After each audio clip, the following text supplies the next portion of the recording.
What's up, my loves? It's your girl Diamond. I'm back with my all-new review of the Belle Collective. Forgive me, it's a little bit late, but bear with me. We are back in the men's restroom with Marie and Letitia arguing, going back and forth. Marie acting like a child, begging for attention, all because she's heard rumors that Latrice was the one spreading false information about Marie and her business that caused her to lose patients and clients, and not looking at herself, how she handled herself the first season. Her getting into fights, her taking off her shoes, yelling, and every time is at the expense of her friend Letitia.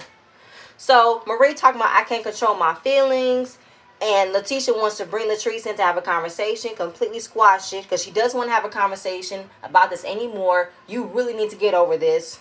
And she begged Latrice to give her this conversation. I'm begging you as a favor to me, this favor out the year. Do this for me, okay? And Latrice was like, all right, I'll give it 2 minutes. 2 minutes of my time, nothing else, okay?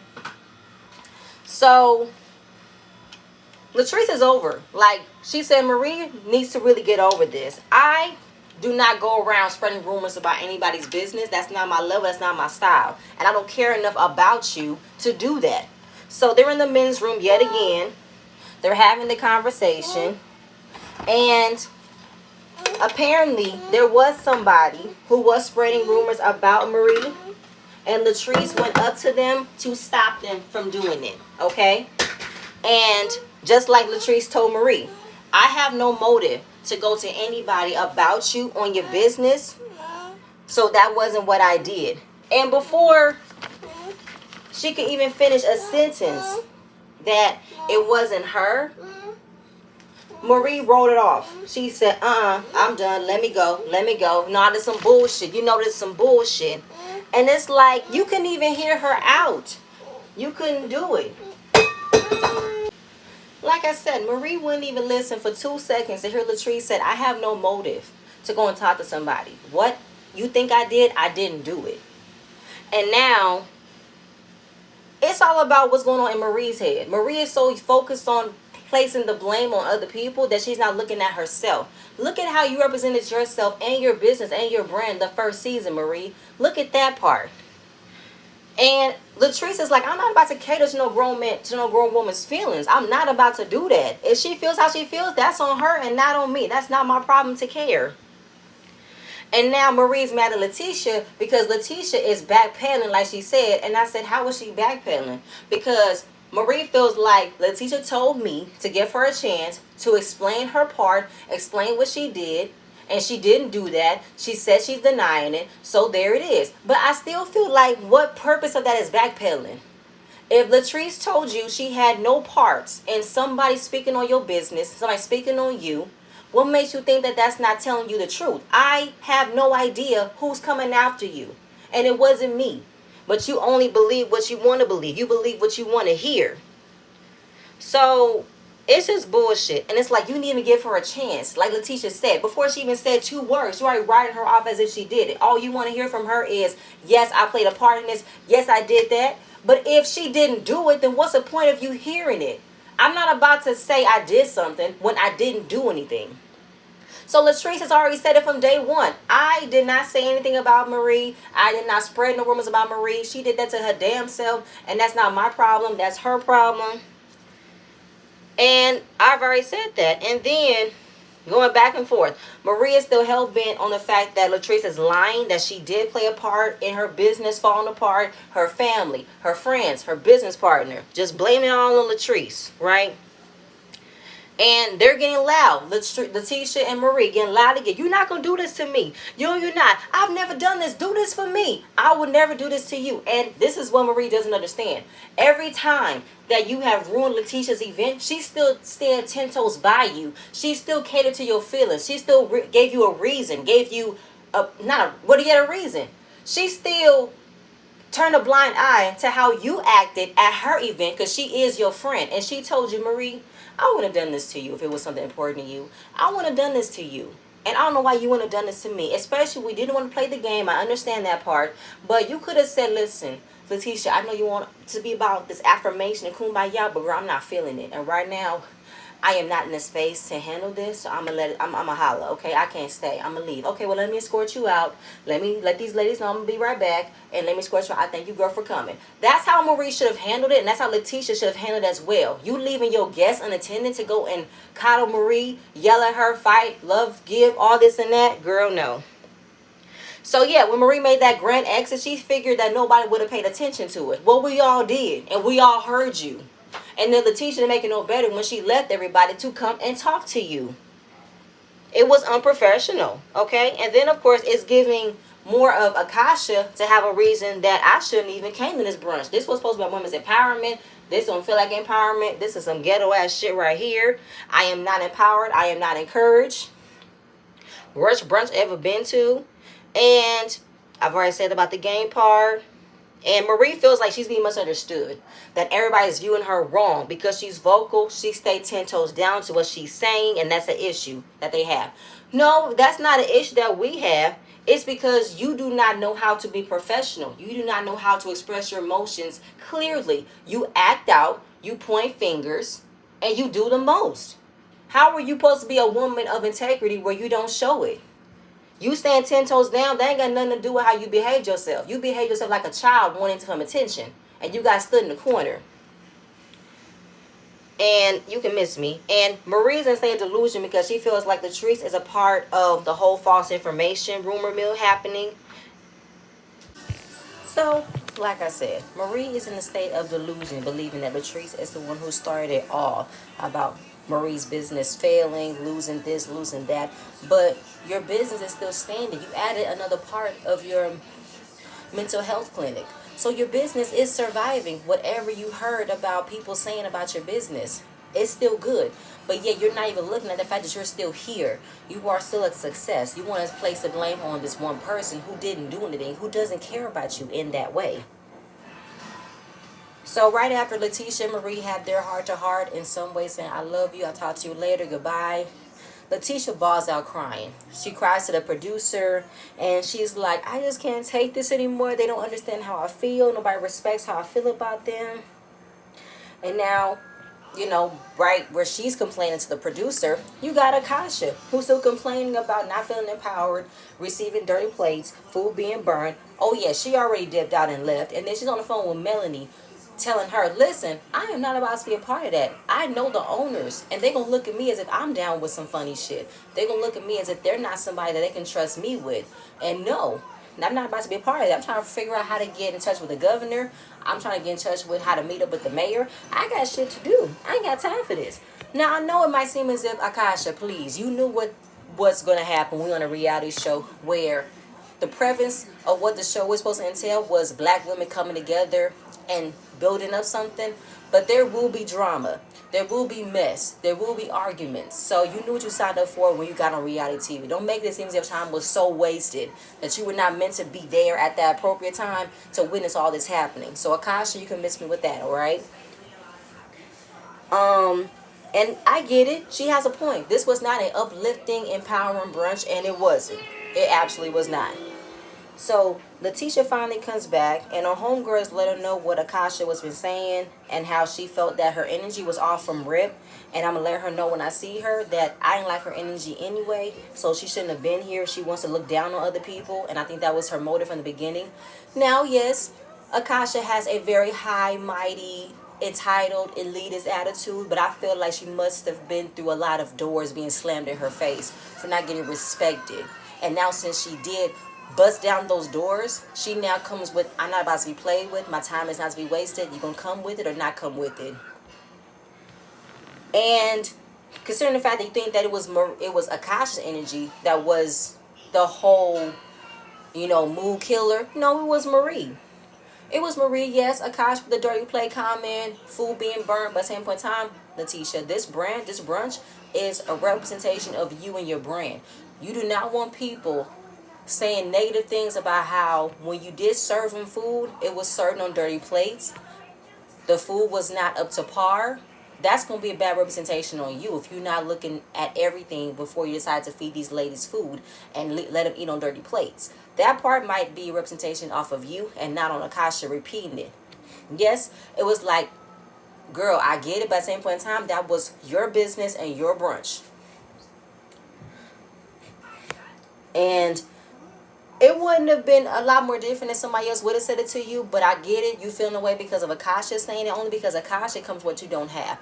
Akasha comes with connections. Akasha comes with the attitude, the know-how to put action behind her words. She's not just saying just to say it. And you did leave your brunch to coddle to your best friend's feelings and let everybody defend for themselves, to talk amongst themselves. They don't know each other. All they could do is talk about what's going on.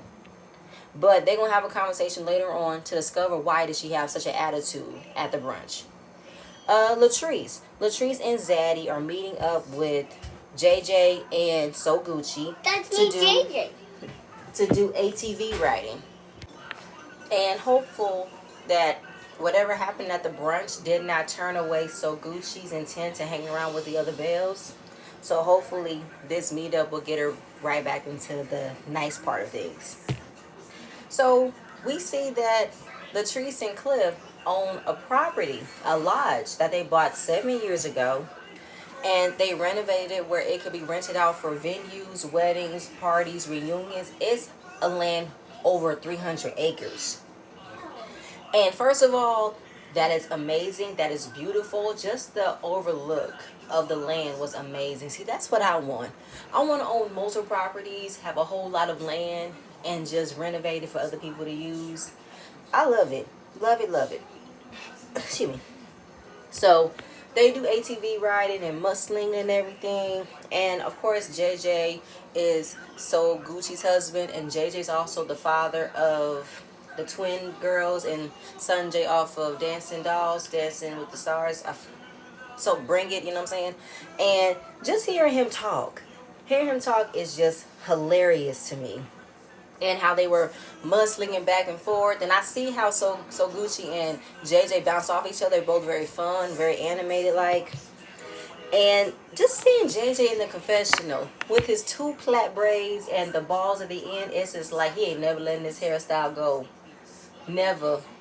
I mean, Snoop Dogg, it took forever for him to let go of his plaits. And now he rocking long dreads. But you got this man. It's just hilarious to look at. And every time I hear JJ talk, I just bust out laughing. So after they do all this mudslinging back and forth, you got mud on my face, you did this, you did that. We see them sitting down over hot chocolate. They got some marshmallows and little treats. And we're just talking about the brunch. And JJ knows a whole lot of what happened. He just heard there was a lot of fighting. There was arguing, women leaving. And I thought that when ladies get together, they're supposed to be on their best behavior. Well, not these ladies. These ladies were not on their best behavior. And of course, hearing Akasha complain about her plate being dirty and that she was the only one who said it. But Latrice said her plate was dirty, but she wasn't about to make it a big deal. She just accepted it. And maybe Akasha could have been more supportive and would have just took one for the team, maybe wiped the plate off, rinsed it off, and then still moved on and still had a good time, heard the message and everything. And hearing that, Marie would have did a better job if she just walked out without making a big spectacle, and Letitia should have just let her walk out. She shouldn't have just followed her behind and argued with her. And, like, where you think that she'll still be interested in helping out with the project, I mean, there's hope for that. And Marie is a common denominator of every time the brunch happens, it gone to hell. And JJ was like, why does she hate you so much? She said because she's intimidating. And she thinks that I spread a rumor about her, and I don't do that. I don't care to talk about you. I don't care to want to know nothing about you. I don't care. You mean nothing to me. So Sophia wanted to know if you guys wouldn't mind resolving it. She said, I have no interest. I'm done. And I'm done trying to understand why she doesn't understand. It's not my problem. You can't reason with someone like her. I am of a higher class, and for someone who shows no class, you mean nothing to me. I have no value into getting to know you. I have no value being cordial with you. You are nothing to me. I mean, people might say that's a little bit high and mighty, but that's how Latrice carries herself. I carry myself with someone of importance. And if we cannot have a civil conversation, then we don't need to talk at all. And Sophia figured maybe you guys can come to a resolve, because I know you guys have a blended family, so do we. And we have family meetings, talk about awareness, talk about what's going on. Do you guys have any kids together? Latrice doesn't have any children with Cliff. Cliff wants to have a baby. And Latrice knows that that's her man, that's her soulmate. But having a baby, that's a whole different conversation they're still having. Because she feels that he wants her to have a baby to slow her down. Like he has this 1960s era of women staying at home, cooking and cleaning and taking care of the baby, while the man go out and make the money. And he said in the confessional that don't be like Tambra. What that mean? It's wrong for a woman to reach for her career. It's wrong for her to want nothing but her career to succeed. And then when she's comfortable, then she wants the Samurai to have children. Latrice, you should have cussed his ass out in that confessional, because why does he always got to bring up other people to make it seem as if your reasoning doesn't make any sense? Because it doesn't make sense for her, so why should it make sense for you? No, I am not ready to have a child because I'm still elevating. I haven't reached my peak yet and where I want in my business. And it's just like, the age difference between them. And he's ready for a baby, she's not. And Sophia said, listen, I understand your husband wants to have a baby, but that's still your body, your choice. Until you are ready to have a baby, let him know where you stand. Now, I don't know that if it was a conversation when they were getting married or when they were reaching that point of becoming serious, that a conversation about having a baby was to come out.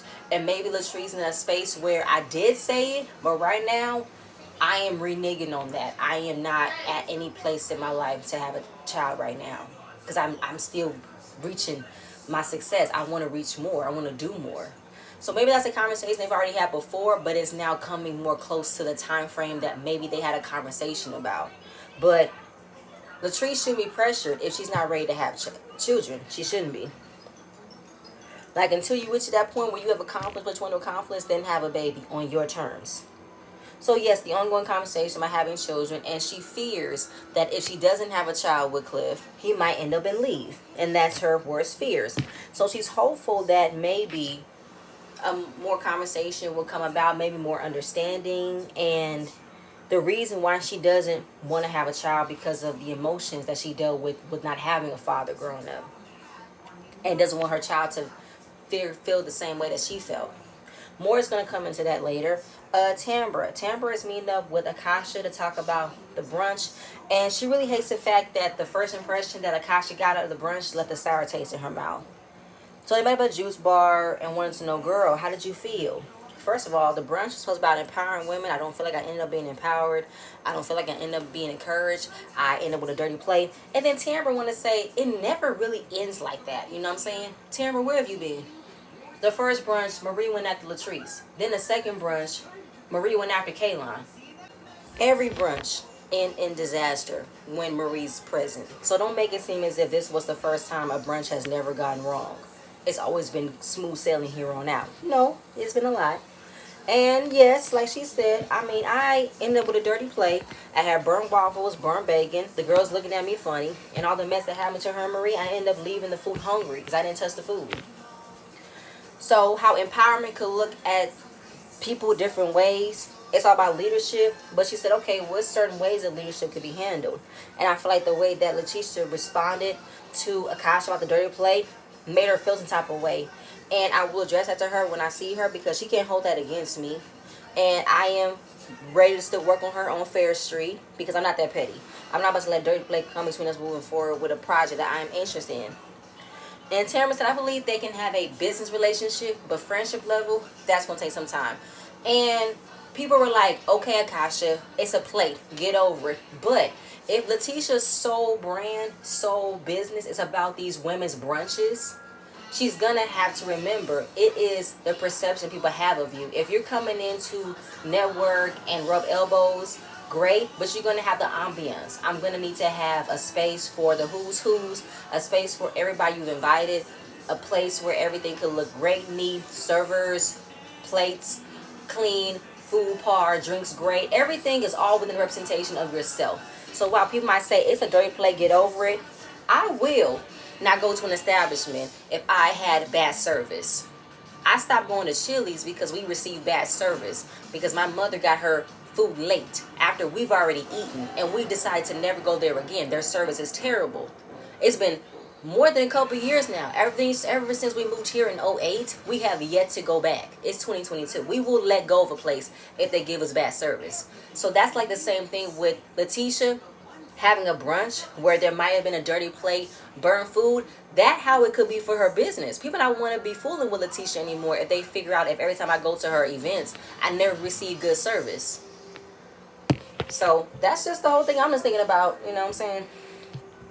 So then they exit out that conversation. They're talking about children, you know. Akasha's a mom of two. She had children late in her years, and she gives credit to any women who've had children later in life because these kids are a lot. And her babies are miracle babies.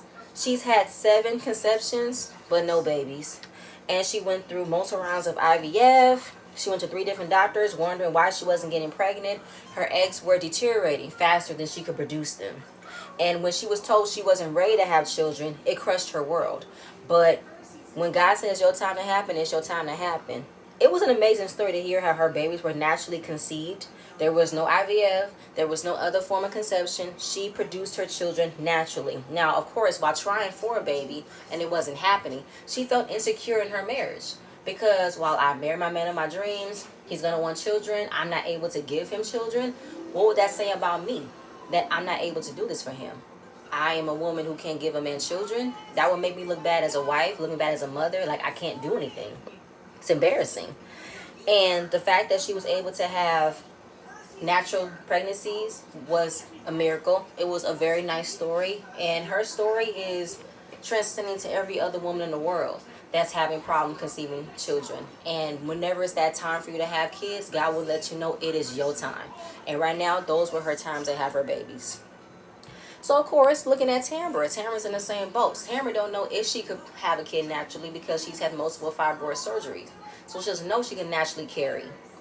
She never thought it would be possible. So, of course, now she's looking into having children. Akasha wants to know, girl, who you about to have kids with? Who's your man? It's Demond. She said, wait a minute, girl, shut the front door. Y'all still together? Yes. So she did know Demond in high school. At the same time, she knew Tamara. Don't really remember if they were together in high school, but they have been in an on and off relationship for the last 16 years. And that is a long time to date somebody of our age and not have a commitment, not have a ring. So what is the steps? Like, what is this going towards? You know, we're going towards marriage and children, right? Right. Okay, so what if he wants to say, I want to be with you, but no marriage and have children? How would that make you feel? She said, no, I want the whole 9. I want the whole shebang. I want the marriage, the children, the whole backyard. That's what I want. So, yeah, she's not about to settle for anything than what she wants, okay? And yes, they've been on and off for 16 years, but right now they have, I guess, dated who they wanted to date when they weren't together, but realized that we need to be together. We're meant to be together. So, they've already dated, but I think right now they're just solidifying more of a commitment. But like she said, you better have a commitment with a ring, commitment with a promise of what's going to happen. Because, you know, while you want to have marriage and children, y'all need to sit down and have a conversation of what steps are coming first. Because it's harder raising a child with a husband. It's going to be harder raising children without one. And she has a point. Raising children is hard, even if you do have a significant other. But when you're a single mother, it is hard as well. So Tamara is looking at the whole picture, but she does need to talk to him on what steps will he be making. So while she is preparing to see if she can carry naturally, she needs to know from him is he's ready to be all in with marriage and children. That part. But we're going to move on. So Marie. It's a tough day for Marie. Her grandson's mother's funeral was today, and she had a severe lupus flare. And lupus affects people differently.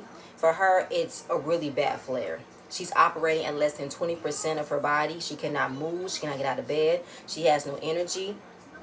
And we see Essie comes over to check in on her to see what's going on. Yesterday was very tough, especially with the funeral. How is Jerez? Jerez is fine. He's in school. And then how she says she needs to step up and help him take care of her other grandchildren. And I was like, no, you don't, Marie. You don't need to step up and do nothing. Because I'm still mad about the fact that you are allowing your son to still pursue school full time while he has 3 children. I'm not mad that Jerez wants an education, but he needs to have an education along with getting a job. He can not pursue school full time and just do a couple of classes here and there, but still seek out a job so he can help you out. with raising his children. You don't need to help him out more than you already are doing. And everybody's wondering about the age difference between the babies and also Jerez and the baby mamas. Jerez is 23. And the latest baby mama was 18 when she passed. And their youngest son is 2. Which makes me wonder, by the time Jerez was 21, he was sleeping with an underage girl and got her pregnant. Which means she was a young mama at 16 and had him. So what was your son doing dating underage girls and getting them pregnant? Because I'm just looking at the age gap. Because remember the first season, he had 3 children under the age of 1. And every girl I remember seeing was either 19, 20. I didn't see the other baby mama, but I guess she was probably, 17 at the time and couldn't be on camera. But yeah, that's not good. So while I understand the death in the family is really a time for you guys to grieve and heal, but you should not take sole responsibility of you taking care of your grandchildren. They're your grandchildren, right? Be the grandmother. But they're still your son's main responsibility. He needs to step up and be there way more than you need to, because yes, you're worried about when your grandson's going to ask you, where is my mommy? Where is my mommy? Okay? I get that. And that's going to be hard to have a conversation, but Jerez needs to do what he needs to do and step up as a father. He needs to, but you giving him the space to still do what he wants to do when he shouldn't. He shouldn't have the freedom to just go as he please. And the fact that he is still 3 hours away from what you said the first season, how he chose a school further away instead of finding a school within proximity of his kids. Yeah, that's not good for me. I don't like that at all.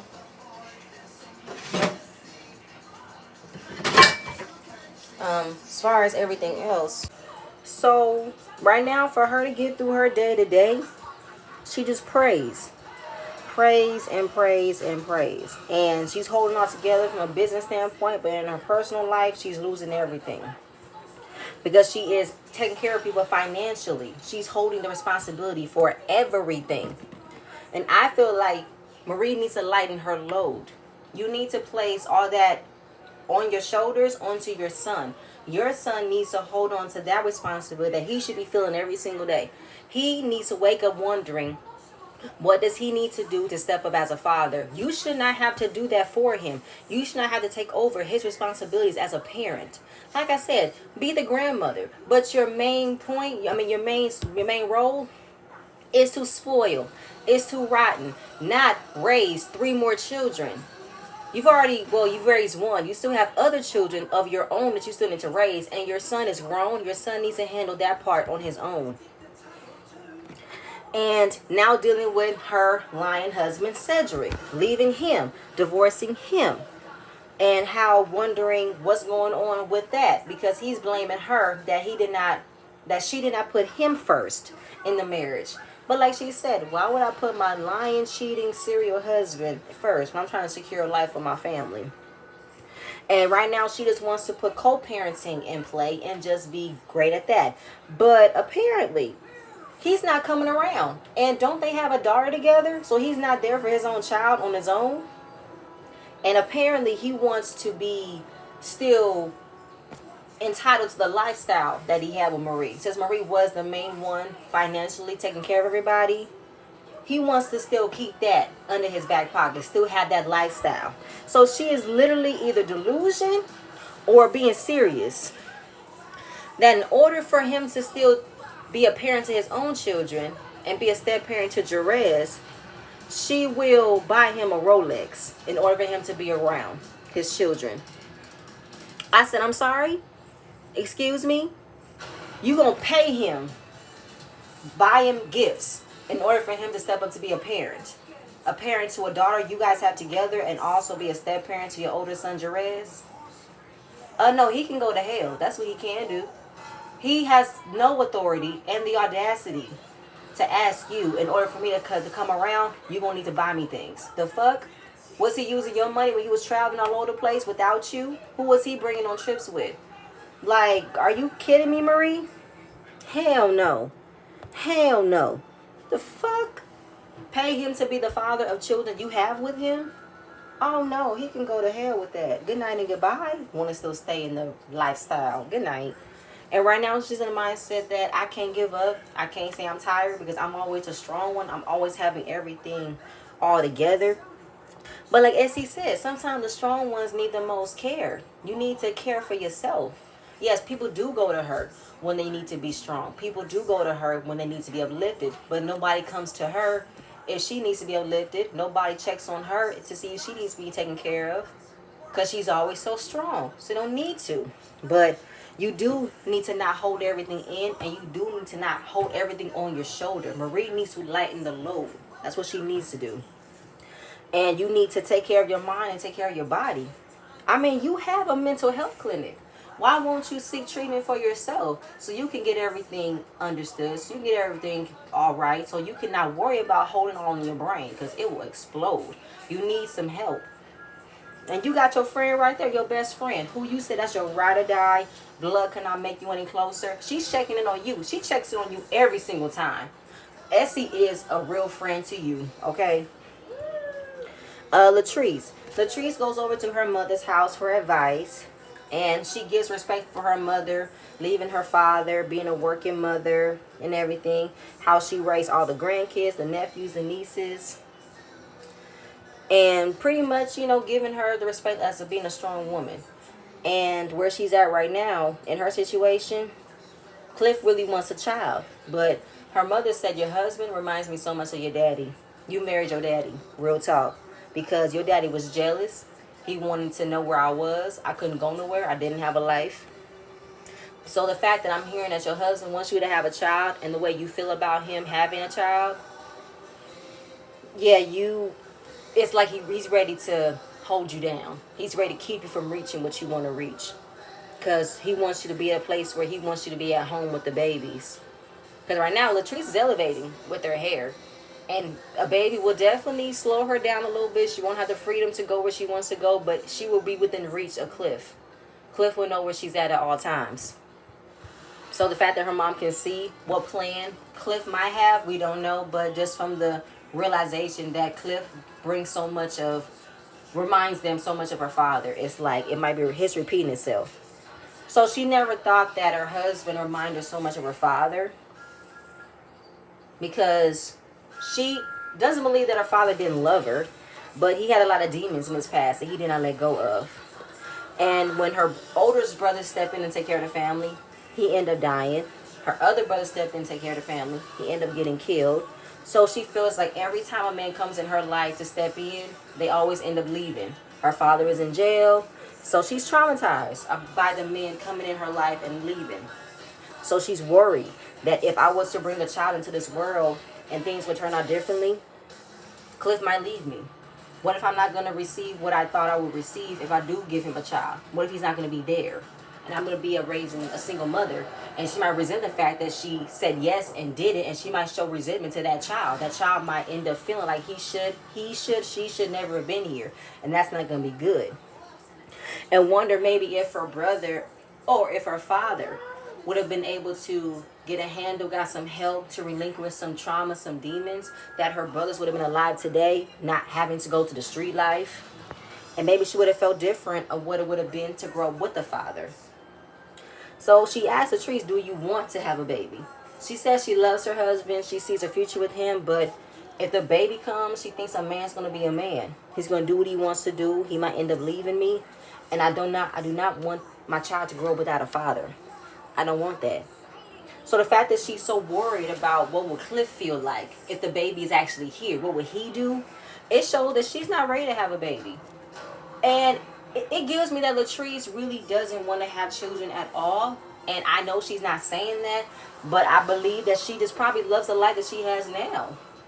But this is what happens when you marry an older man and the older man marries a young woman, and he just felt though, okay, well, at the same point in time, she's still young.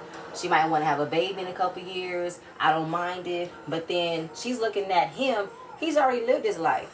He's already raised his children. I think he just wants to retire, go to Florida, just live his life. And that's where Latrice is at right now. And Latrice is not old. She's in her early 30s. And maybe she's at a place where she doesn't want the children. Not right now, maybe next couple of years, who knows? So her childhood trauma definitely holds resentment as to why she doesn't want to have a baby. But she needs to do some soul searching, needs to have a conversation. And until I get what I want, everything is on pause. Us figuring out when to have a baby, are we going to have a baby, everything's on pause until I get exactly what I need. The help that I need, the healing that I need to even know if once I get all that, am I still going to be ready to have children? And wanted to know, is your marriage okay? She didn't answer it. She just says marriage needs work. Every marriage needs work. And I'm just trying to make the best of it. So I don't know if that meant she's trying to still show some type of, I don't know, I can't find the word, but look for other ways of making Cliff happy. And, you know, look for other things to make him happy instead of focus on the baby situation.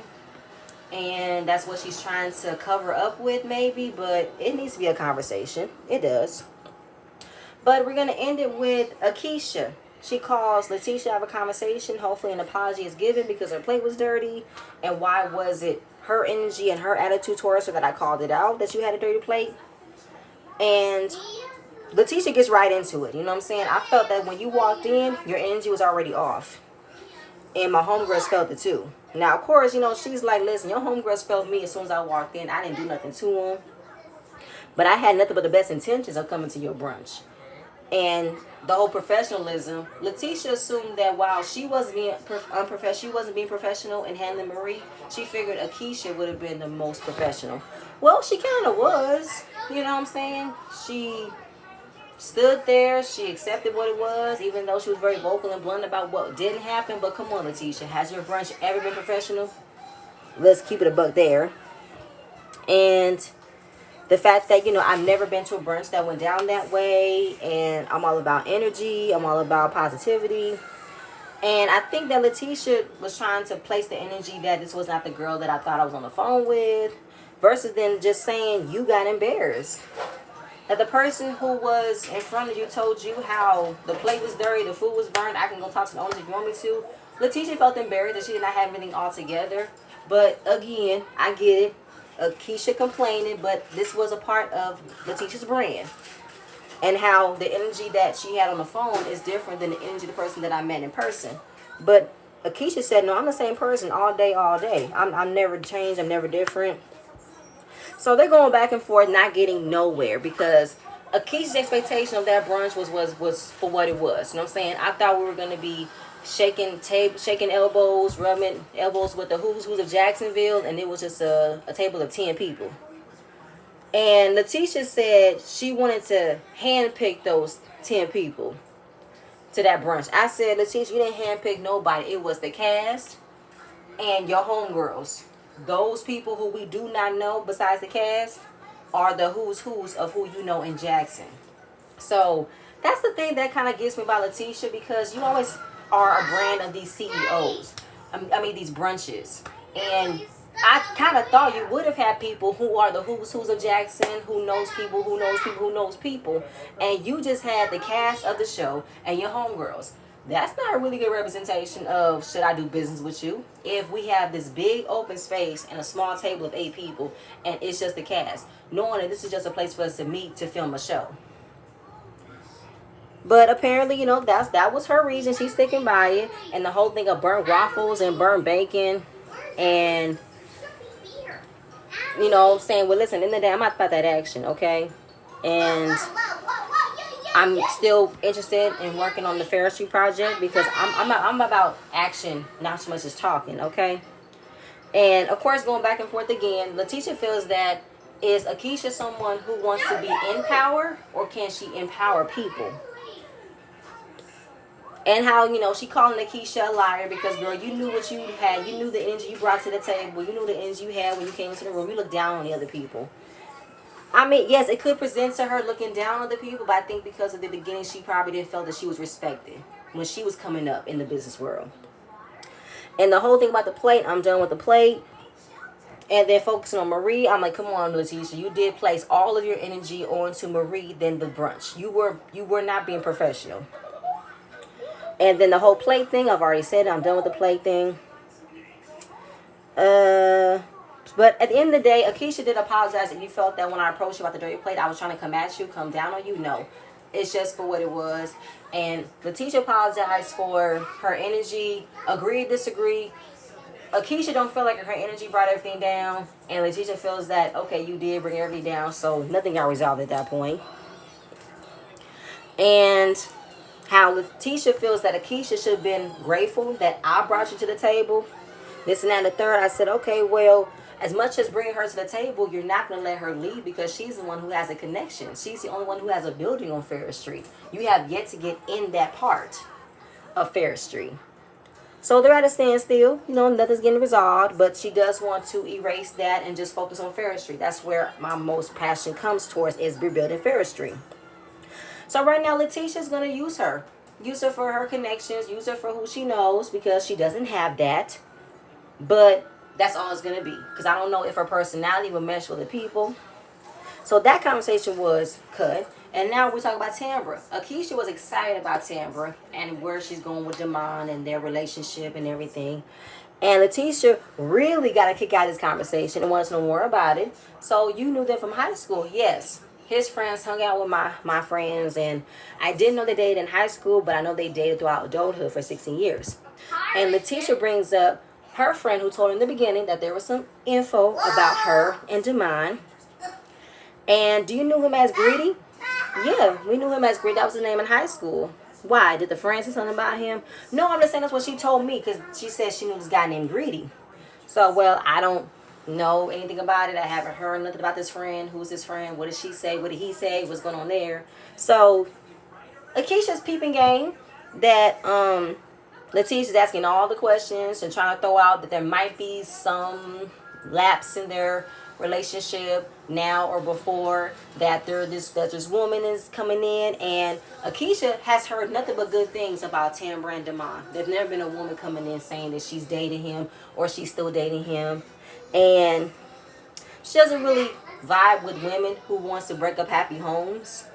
So the fact that, you know, Letitia was fishing for information to piece the puzzle of what's going on with her friend and Damon, she didn't like that at all. And that was peeping game too, because Letitia is kind of like, you know, a person who would like to bust somebody else's bubble, because her bubble's already busted, but she don't want to talk about her bubble right now. I want to talk about somebody else's bubble.